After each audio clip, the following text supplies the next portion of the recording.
ప్రజా ఫిర్యాదుల పరిష్కారానికి చర్యలు చేపట్టాలని జిల్లా కలెక్టర్ స్వప్నిల్ దినకర్ పుణ్కర్ అధికారులను ఆదేశించారు.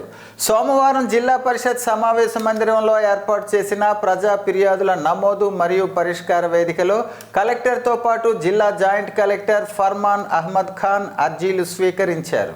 77 అర్జీలు స్వీకరించగా ఇందులో revenue, Panchayati Raj, survey and land రికార్డులు, ఏపీ టౌన్షిప్, ఏపీ హౌసింగ్, గిరిజన సంక్షేమ ఇంజనీరింగ్, ఏపీఈపీడీసీఎల్, పశు సంవర్ధక శాఖ, స్కిల్ డెవలప్మెంట్, మున్సిపల్ అడ్మినిస్ట్రేషన్, గ్రామీణ అభివృద్ధి, water resource, medical education, society for elimination rural poverty, school education, AP skill development, మహిళా శిశు సంక్షేమ శాఖ, పంచాయతీరాజ్, ఇంజనీరింగ్, ట్రెజరీ, దేవాదాయ శాఖ, మైన్స్ అండ్ జియాలజీ, విభిన్న ప్రతిభావంతుల శాఖలకు అర్జీలు స్వీకరించారు.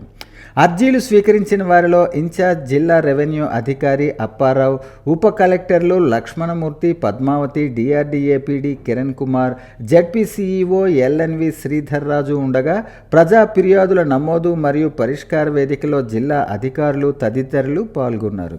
రెవెన్యూ సదస్సులో జటిలమైన సమస్యలపై సమాధానం ఇవ్వాలని చెప్పారు.